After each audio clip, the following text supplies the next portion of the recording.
Salut à tous, c'est Samson se retrouve pour une nouvelle vidéo, la fameuse vidéo du salon de l'auto de Marseille, ça y est. Finalement, j'ai changé d'organisation, j'avais dit que sur Insta, je vous avais fait les vidéos par groupe. Finalement, j'ai pas fait les vidéos par groupe, ce que j'ai fait, c'est que je vous ai tout compilé en une vidéo. Voilà, hein. Je vous ai tout compilé en une vidéo, parce que tout simplement, je vous ai privilégié. En fait, j'ai pas filmé que... enfin, j'ai principalement filmé les nouveautés du salon. J'ai pas fait comme tous les modèles, comme l'année dernière. Et puis ça fait déjà un an. J'ai l'impression que ça fait 3 jours, mais en fait ça fait déjà un an. Ça, c'est un truc de dingue. Voilà. En fait, ce que j'ai fait, c'est que j'ai filmé les nouveautés, en gros. J'ai filmé enfin, les E-Tech 300 chevaux, atelier alpine, etc. Je vais pas trop vous en dire plus. Donc c'est pour ça, n'hésitez pas à vous abonner à la chaîne, pouce bleu, cloche des notifs. On va voir la renaissance de Lancia aussi, parce que Lancia était là. Et oui, ils n'étaient pas en mondial à Paris, mais par contre ils étaient là. Ils étaient à Marseille, donc franchement respect quand même. Voilà. Donc n'hésitez pas à vous abonner, pareil, voilà. Je persiste là-dessus, mais c'est vraiment très important. On se retrouve pour la vidéo. C'est parti pour la vidéo. On commence les nouveautés Stellantis par la nouvelle Lancia Y. Ça y est, elle est arrivée, elle est là. Voiture de pré-série, donc voilà. La nouvelle Lancia Y, donc elle est magnifique. Sur base de Peugeot 208, ici on a une version hybride, celle-ci. Donc elle est bleue, couleur de présentation. Les modèles hybrides et thermiques, on les reconnaît avec ça. La nouvelle Lancia, voilà. Le retour de la marque. Enfin, on attendait le retour de Lancia. Lancia, c'est une marque que j'attendais énormément. Stellantis, grâce à Stellantis, on a la marque aujourd'hui. Regardez, Lancia, elle est magnifique. Franchement, magnifique. Je vais me mettre à l'intérieur.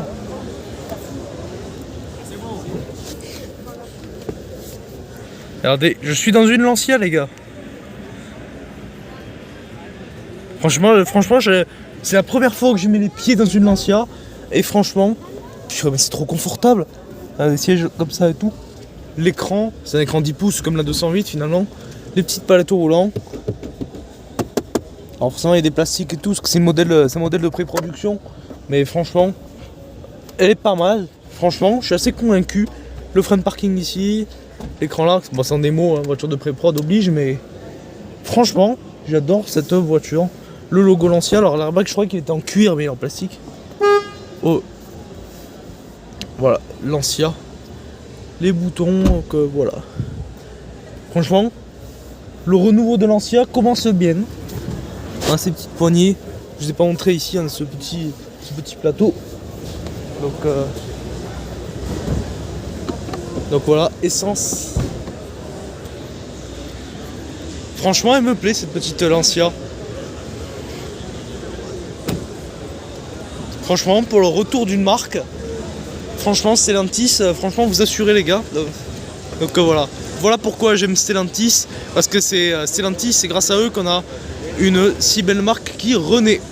Je vous ai pas trop montré l'arrière de la Y. Voilà. À quoi ça ressemble. Voilà, je suis dans une nouvelle 208. C'est juste pour vous montrer voilà, la comparaison avec l'Y. Donc voilà, pareil, l'écran 10 pouces. Il est quand même un petit peu plus grand, c'est juste qu'en fait il est plus large, simplement celui de la Y. Mais voilà. Donc ici on a ce tableau de bord en plastique moussé, donc surpiqué et vert, parce qu'ici on est sur une finition GT. Donc voilà, avec ici la petite boîte à gants, qui est pas la meilleure, mais bon, voilà. Hop, le petit truc ici, les drive mode, c'est coulissant parce que forcément on fait accéder ici. Le petit repose-poignet pour gérer la boîte automatique. Ici on est sur une version i208, 156 chevaux. Yes, ouais, j'arrive à lire à l'envers, 156 chevaux. Donc voilà, siège chauffant, elle est full option celle-ci. Et franchement, c'est une super voiture. Ici, le tout pour le téléphone. Il paraît que ça marche super bien, donc voilà, tout le téléphone. Bon, forcément, ça marche pas, il n'y a pas la clé dedans.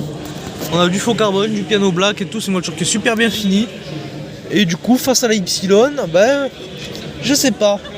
Je sais pas du tout, parce qu'en fait, j'adore les deux caisses. Les deux, je les adore en fait. Que ce soit autant la 208 que l'Y. Donc, je sais pas. Moi, j'ai une petite préférence pour la 208 parce qu'elle a le petit volant, mais je sais pas. Après, la Y, je dis pas que je l'aime pas. Hein. Au contraire, c'est une voiture que j'adore. Franchement, je pense qu'elle a Je pense qu'elle a un jeu est vraiment pas mal. Alors des fois il y a du bruit, mais ouais. Bon, regardez, niveau design de la 208, lorsqu'on marche un petit peu de la Ypsilon, on sent que c'est les mêmes plateformes, mais voilà, on sent que c'est deux marques complètement différentes. Voilà l'arrière. J'aurais bien testé, mais malheureusement elle est ouverte que de devant. Ah non, c'est voilà, j'ai trouvé le truc pour monter derrière. Alors forcément c'est serré, le siège est reculé. Le siège est reculé. Donc ce qui voilà, ici on a cette partie ici. Bon, malheureusement c'est du plastique dur. Ils ont peut-être pu habiller un peu. Je sais pas, la 208, elle fait peut-être mieux sur la porte arrière. Ici pareil, voilà, on a du plastique, c'est un peu dommage voilà, pour l'arrière. L'avant est plus joli que l'arrière. Ouais, bon, ça c'est l'intérieur d'une beauté. Franchement l'intérieur est pas mal. Et en plus qu'est-ce qu'on est confortable. Ces sièges c'est du velours, mais c'est du velours mais de qualité. C'est mou, c'est moelleux. Bon, au milieu on a du tape, hein. La pièce du milieu c'est peut-être pas la meilleure, mais voilà. Ici on a les sièges pareil tout en cuir derrière. Ça a un côté vraiment qualitatif en fait. Alors ça c'est une petite voiture, on n'a pas d'aération derrière, on a deux prises type C, donc voilà. Le petit tunnel. Donc l'habitabilité c'est peut-être pas la meilleure, c'est parce que c'est une plateforme de 208. Mais voilà. Après sinon ce qui est la forme du tableau de bord et tout, franchement elle vaut le coup. Franchement pour la renaissance de Lancia, je pense que Carlos Tavares il a fait quand même quelque chose de magnifique. On continue dans les nouveautés, donc avec le nouvel Opel Grandland du coup. Voilà, le nouveau Grandland qui est ici en expo. Donc voilà. Ici c'est un Grandland électrique du coup. Ah celui-ci il est électrique. Donc les batteries sont dans le plancher. Ouvrez, regardez en dessous. Donc voilà, c'est le modèle de tout nouveau Grandland.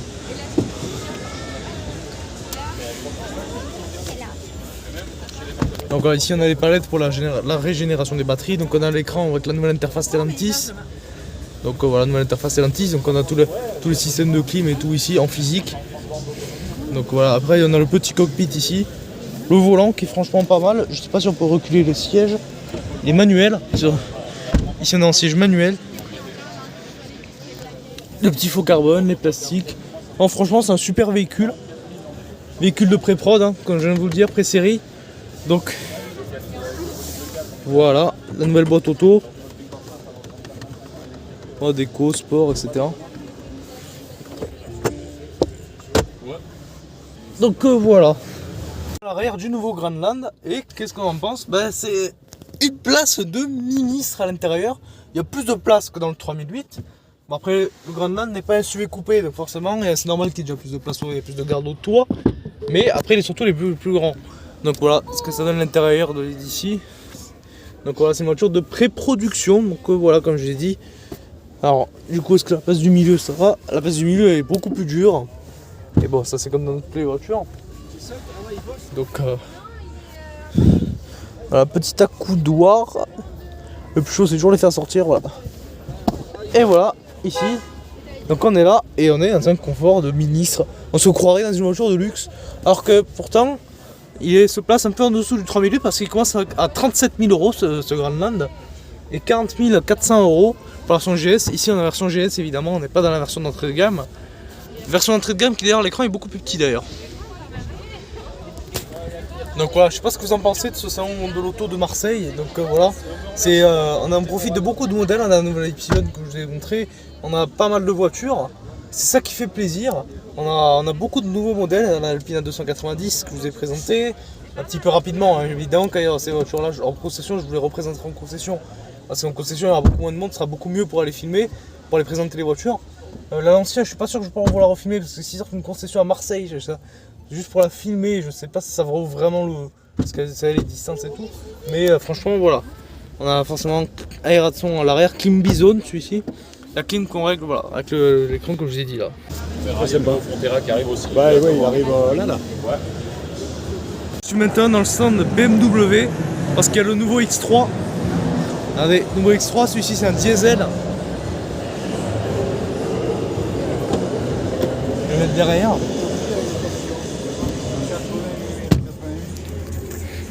Donc voilà, je suis dans le nouveau X3 qui est super habitable. Et voilà dedans.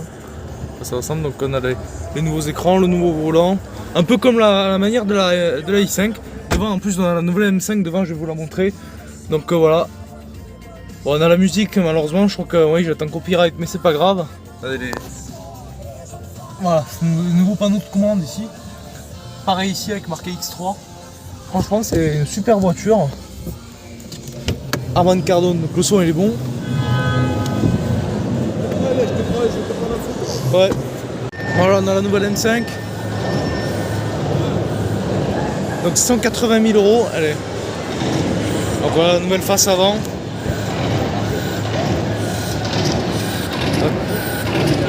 voilà, nouvelle face avant BMW. Donc voilà, on a l'inscription M5 ici. M5 donc gris avec le fond noir. Du coup, béquet carbone, on a les rétroviseurs en carbone. Hein. Donc voilà. Je vais voir si je peux me mettre dedans. Donc on a le logo M5. On a les 4 pots. Très caractéristique, un moteur sport. Donc voilà, bon il y a du bruit. Bon, malheureusement elle est fermée. Je peux pas me mettre dans la M5 malheureusement. En tout cas, c'est une magnifique voiture. Le moteur c'est un V8 4,4 litres hybride rechargeable de 730 chevaux.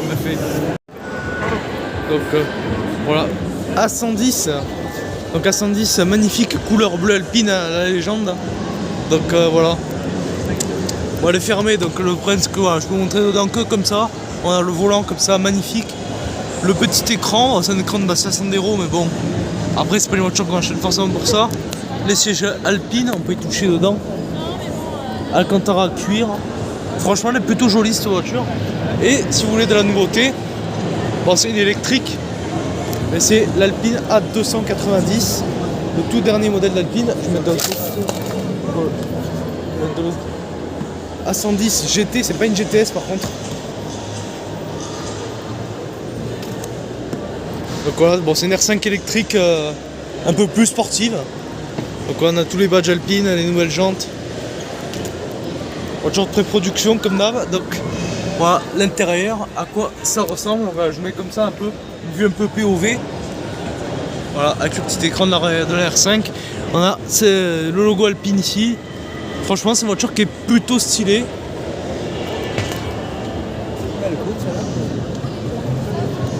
Le prix, ça va de l'autre côté, je vais vous montrer le prix, mais le prix il est ici. Donc le prix de cette A110, on a 38 200 €. 300 €, pardon, 38 300 €. Voilà ce que ça donne, le volant du coup. Franchement c'est une voiture qui est plutôt stylée avec le bouton Overboost ici, faire un petit launch control. Oui, un launch control sur cette voiture, même en électrique. Donc voilà. Même en électrique on peut faire des launch control, c'est un truc de fou. Donc voilà. Le volant, voilà, on peut quand même toucher. Hein. Voilà, on peut pas monter dedans mais on peut toucher. Donc avec ici les boutons pour les rapports. Et voilà. Voilà, j'ai réussi à monter dans la 290, donc voilà ce que ça donne. Vue POV.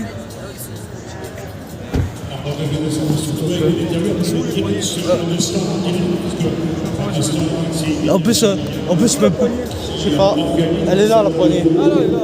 Là en plus ils ont scotché parce que c'est une voiture de pré-production, ils ont scotché là. Parce que c'est une voiture à moitié prototype. Donc voilà, je vais m'installer au volant. Ferme pas la porte, tu peux Non, pas je sais. ouvrir après. Donc voilà ce que ça donne. On a le volant. Franchement j'adore cette petite Alpine en fait. Donc voilà. Les petits détails qui font que c'est une voiture de pré-production, c'est que les poignées sont complètement inutilisables parce que c'est une voiture de pré-production. Donc forcément ça a été scotché. Donc voilà. Les modes de conduite, voilà, etc. Ici les boutons, overboost comme je vous ai montré, prise type C, la climatisation et voilà. Une petite Renault 5 après dedans, donc voilà. Donc franchement l'intérieur est plutôt pas mal. Juste que ce que je regrette c'est que l'écran est un peu petit malheureusement. Il fait que 10 pouces mais voilà. Je pense qu'avec un écran un tout petit peu plus grand, je pense qu'on aurait été pas mal. Bon, je suis dans une électrique, je suis dans une petite voiture. Je suis assez étonné de l'habitabilité parce que c'est une voiture qui est toute petite. C'est la Leapmotor T03. Mais franchement, je suis impressionné parce que je suis mieux que dans certaines caisses. Alors qu'elle est plus petite, c'est plus petit qu'une Twingo 3 ce truc. C'est plus petit qu'une Twingo 3 mais je suis mieux que dans certaines caisses.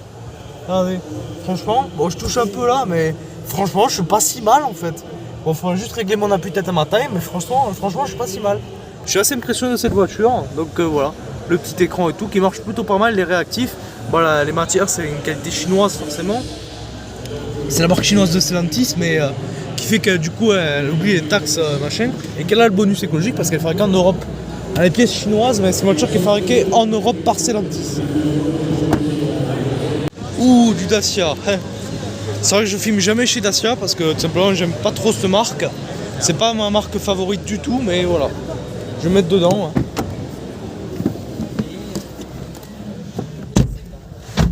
En première fois en direct live dans un Dacia Duster. Je suis dans le nouveau Duster. Bon, c'est pas la première fois que je monte, hein. J'étais déjà dans le nouveau Duster. J'ai déjà été dedans. Moi je suis pas trop fan de cette marque dans le sens où j'ai un peu une image négative de voiture, voilà, pas terrible. Donc, ce qui fait que de voiture un peu de pauvre malheureusement. Ce qui fait qu'on a, voilà, c'est pour ça que j'aime pas trop parce que plastique dur. Moi qui est habitué à des voitures à plus de 40 000 euros, voilà.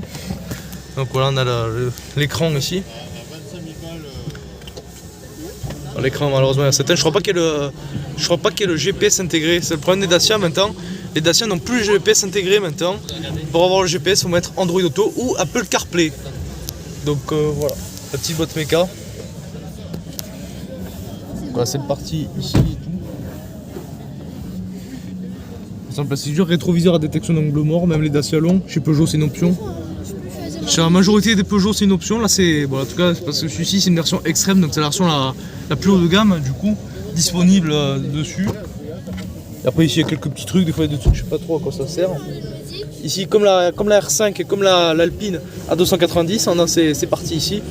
Après, je suis pas très Dacia, voilà. C'est pour ce truc que. Donc pour continuer dans la lignée des Dacia, je suis dans une Sandero Stepway. Donc du coup boîte 6, donc voilà comme dans le Duster. Le petit frein à main électrique, mécanique pardon. Purée, j'ai tellement l'habitude des voitures à 40 000 euros, purée. Donc voilà, tableau de bord plastique. Et tout que je suis moins fan, voilà. Sinon, warning très cheap Eco, je crois que celle-ci c'est une GPL je crois. Ah non, TCE 90, non j'ai rien dit, parce qu'il doit avoir un mode éco, désactiver certaines options, ça c'est bien, par contre c'est un beau joli avantage qu'il soit ici. Ouais, je le dois couper malheureusement. Bon voilà, j'en reprends ici, donc c'est pas mal que ce bouton il soit ici, parce que souvent c'est dans les écrans. Et c'est vrai que c'est pas plus mal des fois qu'il soit en physique, tout simplement. Sinon, voilà le siège, donc voilà, siège classique, faux cuir, tissu, on sait que c'est du faux, avec ici du tissu. Voilà, c'est pas terrible malheureusement. Je suis pas très Dacia malheureusement comme vous le savez, hein. Mais voilà, le volant Dacia, voilà. Le volant est pas trop mal encore, le volant ça va. Il y a quelques boutons, il est joli le volant, donc voilà. 130 km/h. Non, je sais pas si c'est un modèle de pré-prod ou quoi, pourtant elle est sortie depuis pas mal de temps. Bon bref, voilà. Un petit frein à main, voilà. Voilà. Donc voilà, la ceinture ça bouge. Voilà, je suis pas fan malheureusement. Voilà pourquoi je suis pas très Dacia tout simplement. Voilà. Le nouveau best-seller, donc le nouveau 3008, bon qui est plus si nouveau, est sorti en 2023, je l'ai déjà monté dedans. Donc celui-ci. Donc voilà, on a la nouvelle interface Stellantis, on a le nouveau GPS cockpit, donc voilà les menus. On est chez Peugeot, donc 40 kWh au 100, je sais pas si c'est beaucoup parce que je suis vraiment nul en voiture électrique. Le mode un peu minimal, le mode un peu cadran et GPS. Après ici, c'est pourquoi ici. Ici il faut afficher les données, donc les données de la batterie, etc. Donc forcément on a les vitres ouvertes.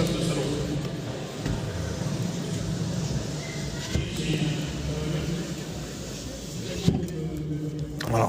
Et de maintien dans les lignes, celui-ci il est full option. Donc voilà, dans les ADAS et tout. Donc voilà, j'aime bien cette interface. Après, c'est pas la plus pratique du monde. C'est vrai, il faut le reconnaître, mais voilà, après vous pouvez régler votre clim. Après vous faites ça. Vous pouvez gérer. Par exemple, si je veux changer le truc média, par exemple. Voilà, ça marche pas malheureusement, mais voilà. Après aussi, on peut régler la clim comme ça. Voilà. Alors vous appuyez dessus, vous pouvez régler. Aucun. Donc le beau truc de la commande vocale. OK Peugeot. Règle-moi la température à 18,5 degrés.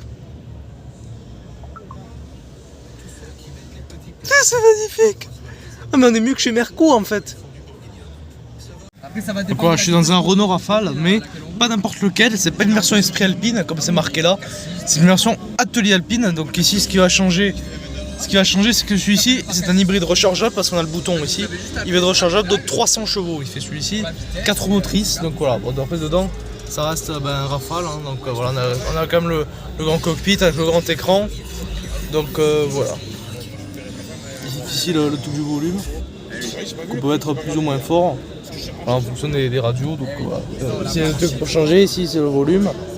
Donc voilà. Ici les petites clims, etc. Et sinon, qu'est-ce que ça. Et celui-ci il est bleu mat, celui-ci. Bleu alpine mais mat en fait. Et l'atelier alpine on le reconnaît avec ça. Donc oui. Et celui-ci est marqué E-Tech, il n'y a pas marqué E-Tech full hybride, c'est marqué E-Tech parce que celui-ci c'est un PHEV, donc voilà, hybride rechargeable. Petite sportive ancienne du jour, Clio Williams.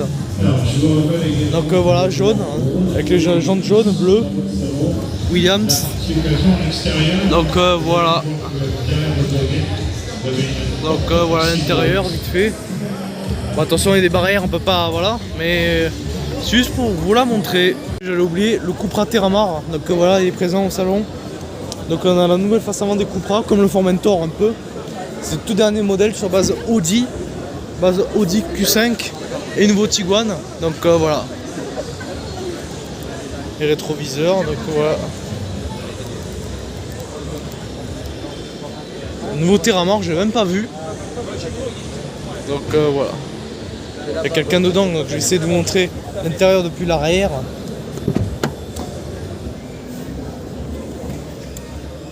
Ici les gens ont l'air plutôt pas mal. Donc voilà, la poignée.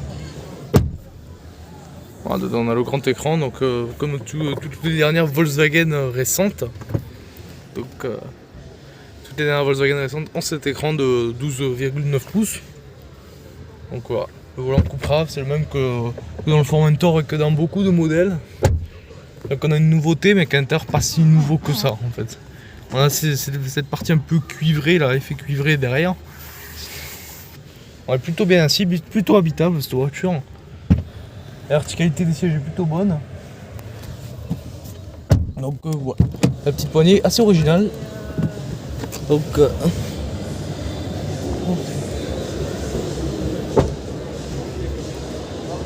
pardon, ouais. Il y a toujours un peu des gens, la nouvelle Léon, voilà. Et sinon après on a toute la gamme Skoda. Skoda, on a le Kodiaq. Alors ça fait pas mal de temps qu'il est déjà arrivé, mais en concession, mais voilà. C'est juste pour vous montrer rapide. Voilà, siège tissu et tout. Le volant, voilà à quoi ça ressemble. Le grand écran, pareil, si on est chez Volkswagen. Je suis dans le groupe Volkswagen. Nouvelle Octavia. Et on va terminer par une petite Golf GTI qui est là-bas. Donc on a le nouveau Tiguan. Après je vous ai présenté déjà la nouvelle Golf. Et du coup on a à l'intérieur, celle-ci c'est une GTI. Donc on a les sièges tissus spécifiques de la GTI. Donc voilà, petite GTI. Je vais mettre derrière parce que forcément il y a déjà quelqu'un devant. Là on a les petits détails rouges de la GTI parce que c'est une petite sportive de 280 chevaux pardon. Donc 58 000 balles. Donc voilà. 58 000 balles. Donc C'est la GTI. Parce que t'as la R et t'as la classe. La R elle est plus chère. donc voilà, l'écran de la 2,9 de la GTI des Volkswagen classiques. Voilà, petite GTI. Alors du coup, j'espère que cette vidéo vous aura plu. J'espère que vous en aurez découvert un peu sur les nouveaux modèles. Les nouveaux modèles qui avaient même pas à Paris, au Mondial de Paris, parce qu'il y avait la nouvelle M5, elle n'était pas au Mondial à Paris. La Epsilon, que je viens de vous le dire, elle n'était pas à Paris. Le nouveau Grandland, je crois, n'était pas au Mondial à Paris non plus. Donc pour vous dire quand même à quel point il y avait pas mal de modèles qui étaient là à Marseille, alors que quand même le plus important c'est quand même le Mondial de Paris. C'est fou de dire qu'il y a moins de modèles, moins de nouveautés au Mondial de Paris, et surtout les voitures chinoises. Principalement, voilà. Ici, bon, en marque chinoise, on avait BYD. J'ai pas filmé chez BYD parce que je pense que ça vous intéresse pas les voitures électriques. Alors, il y a quelques voitures électriques qui sont quand même passées, comme le i3008 par exemple. Ouais, parce que c'est une voiture que j'aime beaucoup et que j'arrêterai jamais de vous montrer. Je sais, il y en a peut-être que je vais énerver avec ça. Mais pour moi, le 3008, c'est la voiture qui a marqué ma chaîne, tout simplement. J'ai fait 18 000 vues sur la 3008. Donc voilà. Sinon, je pense que vous en pensez. Après, il y en a quelques-uns, je pense, qui vont dire dans les commentaires. Ouais, mais le salon de l'auto, ça sert un peu à rien d'y aller parce que, oui, il y a des nouveautés, mais par contre, ce sera que des voitures à 70 millions d'euros que personne ne va acheter. Alors, ça, c'est le discours typique que les Français ont, enfin, que quelques Français ont, et comme par hasard, qu'est-ce qu'ils ont? Une voiture neuve. Ma chaîne, je suis là tout simplement pour vous guider pour acheter une voiture neuve. Thermique, très important, thermique, parce que l'électrique, je laisse ça à Max BLD et Simplement Julien. Hein. Et le youtubeur Simplement Julien, voilà. Le youtubeur Simplement Julien et Max BLD, allez, voilà. Les voitures électriques, je les laisse à eux, voilà. Eux, ils font ce qu'ils veulent, ils font leur vidéo, eux, ils vous conseillent des voitures électriques, moi, je vous conseille des thermiques. Voilà.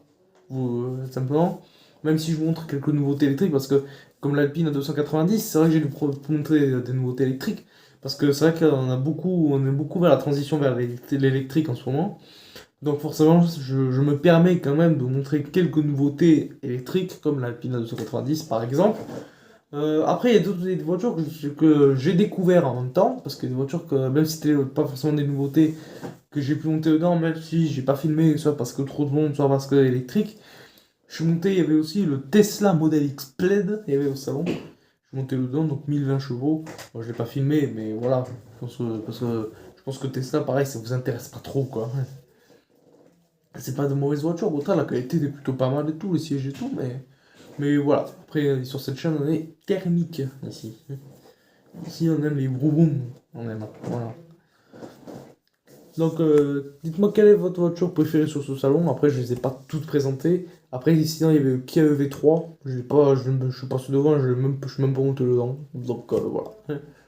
Sinon, dites-moi ce que vous en pensez pour le nouveau Grandland. Est-ce que c'est une bonne voiture? Est-ce que pour vous, le 3008 est mieux que le Grandland ou le Grandland est mieux que le 3008? Moi, je trouve que le 3008, il reste mieux, à mon sens, dans le sens où, en fait, il est mieux fini, en fait. Il se veut plus premium, en fait, le 3008. Alors que le Grandland, il se veut plus concurrent Volkswagen. C'est-à-dire un petit peu moins haut de gamme, même si ça reste bien fini, mais un petit peu moins. Voilà, en gros, c'est ça. Bon, attention, les prix, on est pratiquement similaires parce que le 3008 commence à 38 490 euros et le Grandland commence à tout pile, tout rond, 37 000 euros. Donc, si vous êtes intéressé par le Grandland, voilà, c'est une bonne voiture. Je vous conseille la version GS parce que la version d'entrée de gamme édition est pas faux folle. Parce que manque d'options, écran plus petit, logo illuminé qui n'est pas disponible. Voilà, c'est des petits trucs comme ça, mais pour moi, prenez la version GS qui commence à 40 400 euros. Je sais que c'est 3 000 euros de plus, mais on n'est pas 3 000 euros près lorsqu'on achète une voiture, donc c'est pour ça. Si vous considérez l'achat d'un Grandland, pour moi, je vous conseille la version GS. Voilà, vous aurez vous aurez plus d'options, vous aurez de meilleures finitions, vous aurez de meilleures technologies, etc. Sinon, j'ai testé le hockey Peugeot et ça m'a plutôt plu. Alors il y a des fois, il m'a fait des petits fails, il y a des fois, voilà, des fois ça me fait des petits fails parce que vous savez, on est dans un salon de l'auto et dans un salon de l'auto, il y a toujours quelqu'un au micro qui parle de l'organisation, etc. Donc forcément, il y a toujours du son autour, donc il capte un peu, il sait pas trop, voilà. Mais sinon, une fois que vous fermez les vitres, vous fermez les portes, plus aucun son et moi qui parle, et que moi qui parle, ça marche bien, voilà. Voilà, ça marche super bien. Vous demandez de régler la température et tout, ça le fait tout seul. On se croirait chez Merco. Donc voilà, chez Mercedes, c'est exactement pareil avec le et Mercedes, à part que c'est pas géré par ChatGPT, c'est un système 100% Mercedes. Alors que Peugeot, c'est géré par ChatGPT. Voilà. Sinon, je vous ai pas montré la R5 aussi, parce que c'est toujours plus long de vous montrer la R5. Mais le problème, c'est que la R5, bon, il y en avait 5, mais sur les 5, il y avait forcément toujours des gens dedans. Tout le monde allait sur la R5. Donc, il y a plus de gens sur la R5 que l'Alpine à 290. Donc, pour vous dire, j'ai préféré vous montrer la 290 parce que voilà. Après, sinon, les Alpines, ce qui est de la 110, elle va bientôt finir sa production. On va la regretter, cette voiture. Je vous le dis. On va la regretter quand elle va nous sortir la prochaine A110. Si nous en sortent une A110 électrique, je pense qu'on va tous râler, je pense. C'est le problème. Donc, profitons-en de la 110 thermique avec le 1,8 litre TCE là. Enfin, sinon, voilà. Je pense que ça a été là. Moi, je pense que ma voiture préférée du salon, franchement, j'ai un peu du mal. J'ai un peu du mal à trouver parce que j'ai découvert plein de nouveautés, mais je sais pas trop. Je pense que ma préférée du salon, je pense que c'est la Lancia, je pense, la Ypsilon, parce que c'est une voiture, ben, c'est la première fois déjà que je la vois, c'est la première fois que je suis monté dedans, c'est la première fois que je pose mes pieds dans une Lancia, que je pose mes fesses dans une Lancia, parce que j'étais jamais monté dans une Lancia avant, si vous voulez savoir. Voilà. Sinon, voiture en tout cas que j'ai pu vraiment découvrir. Après, une voiture que j'ai pas pu totalement découvrir parce qu'elle était fermée malheureusement. Mais je pense que ma vraie préférée du salon, c'est la M5. La nouvelle M5, 730 chevaux, V8, 4 litres 4 PHEV. Bon, je pense que c'est vraiment ma top du top, c'est celle-là. Mais même si j'ai pas pu monter dedans malheureusement. Bon, après, je vais vous présenter la i5 M60. Hein. J'étais monté dedans dans la i5 M60. Dedans, c'est pratiquement pareil dans la M5. Hein. La différence, c'est que ben, voilà, c'est 2-3 trucs sur le volant euh, qui est spécifique à la M5 et la technique surtout. Mais voilà, si en termes d'esthétique d'intérieur, c'est pratiquement la même chose qu'une i5 M60. Donc voilà. Donc je pense que vraiment ma préférée du salon, j'hésite entre la Epsilon, parce que c'est quand même une nouveauté, et la M5 qui est, elle, est une nouveauté également. Après, la M5, tout le monde se plaint parce qu'elle est lourde, mais voilà. Voilà, après, elle fait plus de 2 tonnes, hein, parce qu'elle est hybride, forcément, il faut bien caler les batteries. Hein, voilà. Mais non, sinon, c'est une voiture. Franchement, si je vais faire un top 3. Je vais faire un top 3 des voitures que j'ai vraiment le plus apprécié au salon. La M5, la Ypsilon, et en troisième, le Rafale.